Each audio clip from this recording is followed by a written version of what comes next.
जय हिंद साथियों। मैं हरपाल ठाकुर मध्य प्रदेश के मुख्यमंत्री शिवराज सिंह चौहान के गृह जिले से, और आज मैं खासकर मध्य प्रदेश और देश के युवाओं से बात करना चाहता हूँ। बहुत ही दुखद बात है कि अभी 4 दिन पहले भारत सरकार के वित्त मंत्रालय ने एक आदेश जारी किया जिसके अंतर्गत अब किसी भी सरकारी विभाग में कोई नई पोस्ट सृजित नहीं होगी। इसके साथ ही जुलाई के समय से जो आवेदन किसी हमारे युवा साथी ने नौकरी के लिए किए होंगे या किसी सरकारी उपक्रम में जॉब के लिए किए होंगे, वो सारे आवेदन भी वापस लौटाए जा रहे हैं। बहुत गंभीर स्थिति है कि भारत सरकार और नरेंद्र मोदी जी जो 2 करोड़ रोजगार प्रति वर्ष देने की बात करके आए थे, वो पिछले 5-6 सालों में उनके कार्यकाल में लगातार 2 करोड़ रोजगार प्रति साल तो नहीं दिया गया, पर 12-14 करोड़ रोजगार उनके कार्यकाल में ख़त्म हो गए। साथियों देखिए, बात राजनीतिक नहीं है। जो युवा साथी छात्र छात्राएं 6ठी 7वीं 8वीं 9वीं 10वीं 11वीं 12वीं और कॉलेज में पढ़ रहे हैं, वो सब छात्र एक बात पर ध्यान दीजिए साथियों। जिस तरीके से आज सरकारी भर्तियों पर रोक लगाई गई है, नए पदों के सृजन पर रोक लगाई गई है और कोविड महामारी का बहाना बनाया जा रहा है कि इसके कारण से हमारे पास पैसे नहीं है, इसलिए हम नए पद का सृजित नहीं करें, तो आप साथियों इस बहकावे में मत आइए। भारत सरकार और उनके प्रधानमंत्री श्री नरेंद्र मोदी जी पूरे देश को प्राइवेटाइजेशन करना चाहते हैं, सारे सरकारी उपक्रम बेचना चाहते हैं, पूरी व्यवस्था को वो प्राइवेट हाथों में देना चाहते हैं। साथियों सोचिए कि अगर इस देश में सारे सरकारी अस्पताल कम हो जाए और सिर्फ प्राइवेट अस्पताल बदले तो किस तरह की लूट होगी, किस तरह से लोगों को जॉब्स मिलेंगे, वो सब बहुत चिंता का विषय है। तो मेरा ये मानना है कि कांग्रेस भाजपा नहीं करते हुए आज जो हमारे छात्र हैं, आज जो हमारे युवा है, जो इस देश का भविष्य है, मैं उनसे एक अपील करता हूँ कि साथियों 17 सितंबर के दिन भारत के प्रधानमंत्री का जन्मदिन 2 दिन बाद है। आप आज से ही प्रधानमंत्री जी से रोजगार दो, प्रधानमंत्री जी से कहो कि प्राइवेटाइजेशन बंद करो और हमको हमारा भविष्य सुरक्षित करने की गारंटी दो।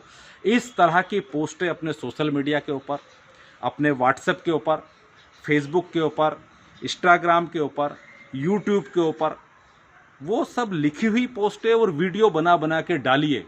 और इसके साथ ही प्रत्येक छात्र एक बात और करिए कि हमारे सारे क्लासमेट्स और बाकी लोगों से हमको इस विषय पे बात करना चाहिए कि अगर सरकारी जॉब्स सब निकलना बंद हो जाएंगे तो जिन छात्रों ने कलेक्टर बनने का सपना देखा, जिनने एसपी बनने का सपना देखा, जिनने बड़ी बड़ी डॉक्टर और इंजीनियर बनने का सपना देखा, उन सबके सपनों का क्या होगा।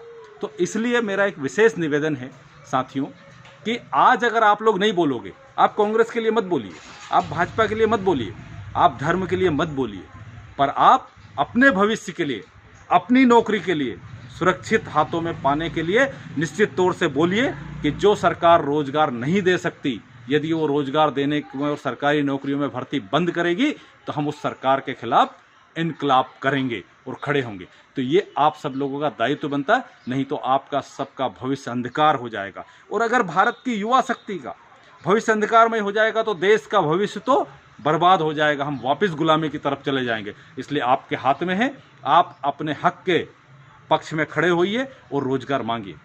साथियों, भारत के प्रधानमंत्री के कोविड महामारी के कुप्रबंधन के कारण जो हमारी अर्थव्यवस्था नष्ट हुई, उससे पहले नोटबंदी के कारण हमारी अर्थव्यवस्था नष्ट हुई, उससे पहले जीएसटी के कारण हमारी अर्थव्यवस्था नष्ट हुई, एक महामारी के कारण पूरे देश को आपने बर्बाद कर दिया और आप सारे तंत्र को नष्ट करना चाहते हैं, पूरी सरकारी नौकरियों को बंद करना चाहते हैं।